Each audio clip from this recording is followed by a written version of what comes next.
Istilah blangwir yang melekat dengan mobil pemadam kebakaran sampai saat ini ternyata tak lepas dari sejarah panjang berdirinya korps petugas pemadam kebakaran. Bagi masyarakat di beberapa kota seperti Jakarta, Semarang, dan Malang, istilah blangwir atau ada yang menyebut blangwir bagi kendaraan pemadam kebakaran sudah melekat sejak lama. Secara spontan, orang-orang akan menyebut blangwir lewat untuk mobil pemadam kebakaran dengan sirene meraung-raung memecah kepadatan lalu lintas menuju lokasi kebakaran.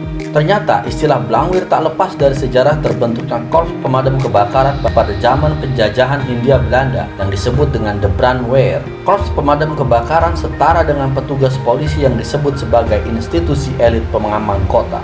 Istilah di tiap-tiap daerah di Indonesia bisa saja berbeda, tapi akar katanya berasal dari bahasa Belanda yaitu brandweer.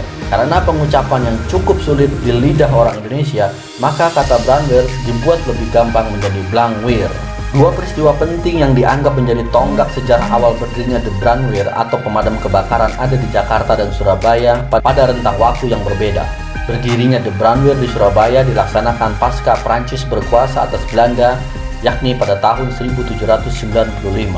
Adapun de brandweer di Jakarta terbentuk saat Belanda memperoleh kedaulatan melalui Kongres Wina tahun 1815 setelah Prancis kalah telak dengan Inggris pada tahun 1814. Namun berdasar catatan buku dari Brandweer, Dinas Kebakaran DKI Jakarta, pemerintah Hindia Belanda mulai membentuk satuan pemadam pada tahun 1873. Ketika itu terjadi kebakaran besar di Keramat Kuitang.